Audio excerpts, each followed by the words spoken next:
Hey guys, my name is Matteo, and today, now that the Dragon Seed DLC has launched for Battlefield 4, and I've had a chance to play on these maps for a couple of hours, I wanted to give my general impressions on the expansion pack. A lot of people, including me, were hoping and crossing our fingers that this was going to be the same quality as the Aftermath DLC was for Battlefield 3.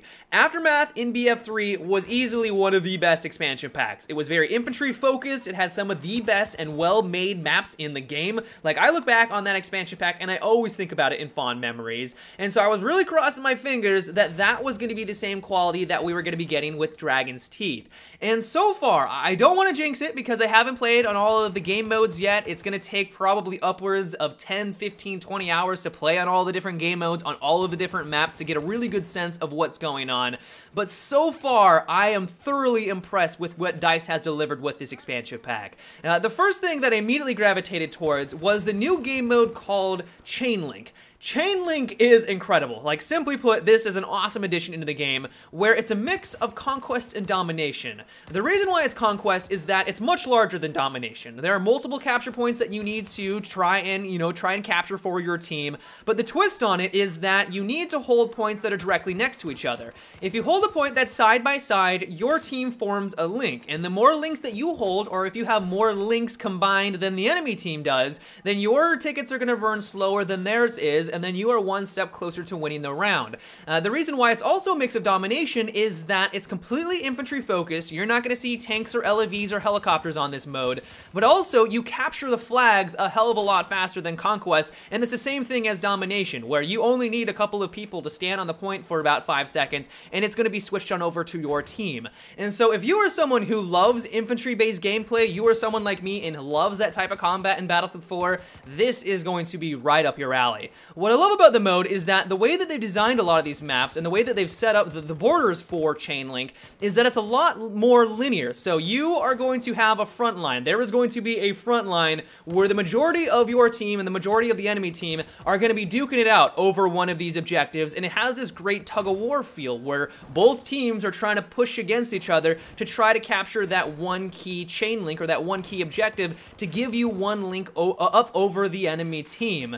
The great thing about it, though, is that they've also allowed for multiple flanking routes. So if your team is struggling, you're just not able to win that tug-of-war in the center of the map, you also have the option to flank around, catch your enemy by surprise, backcap some of their objectives, easing the pressure off of the front lines, hopefully allowing you and your team to then push up onto the central capture points, the key central capture points, and then your team is one step closer to winning the round. And so if you can't tell, I love Chainlink right now. I love how it's focused on infantry-based gameplay. You always seem to be in the action. There always seems to be something that you can do to flank the enemy, to catch them by surprise. So in general, I think it is an incredible amount of fun. I cannot wait to see how the dynamic of the mode continues to evolve, because I don't think a lot of people really understand what you're supposed to do right now. But in general, I think it is an absolute blast. I was also interested in learning how the Levolution was going to impact the gameplay, or how prevalent it was going to be in the DLC. And while there's only one or two,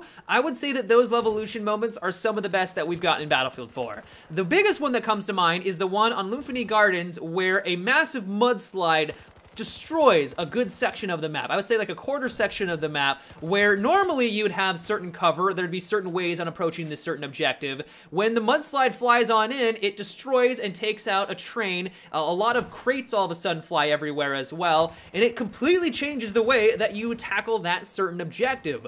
But what I also love about it is that it doesn't seem to lessen the experience when the Levolution moment happens. The best example of that I can think of is the tower on Siege of Shanghai. Like, it's amazing when it falls, but let's be honest, when the tower is up, the gameplay is a hell of a lot more fun. The combat on top of the tower is always exciting. Having a helicopter fly on in and start to pelt people down below, like, it is an incredible map, but as soon as that tower falls, in my opinion, and I also think that this is a general consensus of the community, is that the gameplay just nearly isn't as fun. It's not as fun when the tower is down on the ground and you're dealing with that rubbled mess in the center of the map. That doesn't appear to be a problem on Infantry Gardens. Like, sure, you're still going to have to approach it differently. There are going to be different obstacles that you're going to have to overcome when you're trying to capture that certain objective, but in general, it doesn't seem to be this massive mess that Siege of Shanghai turns into when the Levolution revolution moment happens. So overall, I am very impressed with that addition into the game. But other than that, that's really the only big major revolution moment in the expansion pack. Everything else is more micro-destruction. We're going to be able to chip away at walls. You're going to be able to shoot RPGs at a couple of these walls, and they're going to crumble to the ground. And while on Sunken Dragon, you can raise and lower the water so that if you don't want to swim on over towards the central capture point, or you don't want to deal with boats or anything like that, you do have that option. But for the most part, you're just going to be dealing with the standard destruction that we're all accustomed to with all of the other Battlefield 4 maps. The one thing, though, that I haven't been impressed by are my frames on a bunch of these maps. There were moments when I was playing on Pearl Market, which is a chaotic map. Like, the first time you jump into it, you are going to have no idea what's going on. But there are moments when I get out into the open and there's a lot of things going on around me, and my frames are dropping down significantly, like dropping in half, where normally I'm sitting around a good 80 or 90 frames per second, and then they dip down to a solid 40 for a good couple of seconds, and then bounce up and down in between depending on where I am on the map. That detracts from my gameplay experience. And I don't know if it's just because it's not well optimized. Like, there is a lot going on Pearl Market. Like, I can understand why my frames are dipping because there is just an incredible amount of things on this map. But it's like, yeah, I would like to have that authenticity. I like that it feels like I'm in the middle of a Chinese market. But at the same time, I don't want that to deter from my experience, and having my frames constantly going up and down, and especially when I'm nearing like 40 frames per second, for someone who plays on PC, like, that's just not acceptable. And so maybe I just need to lower my graphics even more. Maybe it's just because of my setup, and this is not an issue for other players, but at least right now, the frame drops is distracting from my gameplay. Speaking of Pearl Market, though, this is one of the maps that I'm not 100% sold on right now. It looks incredible. Like, you sit back, you admire the graphics, you admire the scenery. Like, this is one of the coolest looking maps in Battlefield 4. The downside of it, though, is that not only does it have terrible frames in sections of it, but it also is designed in a way where there is an incredible amount of ways for you to flank around and back cap or flank around and just move around the map.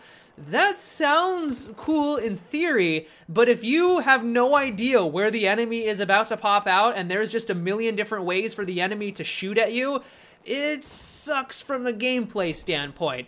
I don't want to conclude right away that this map is trash, because I've already had some incredible moments on it, but there are times when I'm trying to capture a flag, I'm trying to help out my team get the victory, and then all of a sudden I get shot from a million different directions. I can get shot from up above because there's a lot of verticality to it. Granted, that verticality is really cool. Fighting on the rooftops is a lot of fun. But when you're getting shot from up above, you're getting shot from behind you, in front of you, from every single direction, because there's a million different ways to flank around, and there's a million different alleyways that you can take advantage of. The chaos can start to get a little tedious and can get a little annoying. And so maybe it's just simply because I don't understand the map right now, and once we start to understand the flow and where you should be positioning yourself so that you're not getting shot at from a million different directions, the map will slowly start to get a little bit better. But right now, out of all of the other ones in the DLC, I would say that this is the weakest. But overall, I am thoroughly enjoying my playtime with Dragon's Teeth, and the best way that I can describe it is like the Aftermath DLC from Battlefield 3. It has great map designs other than Pearl Market, but maybe my first impressions will change once I play on it longer. It's got some of the best infantry-based gameplay, and overall, it's just fun. Like, simply put, and what's most important is that the DLC is just fun to play on. But I'd love to know what you guys think so far of this expansion pack. Are you loving it as much as I am? Are you a huge fan of infantry-based gameplay? Or are you a little annoyed that it doesn't have a lot of vehicles and you prefer being more in a tank or in a helicopter? Let me know down below. But that's about it for today's video, guys. I hope you enjoyed, and so until tomorrow, have a good one and take it easy.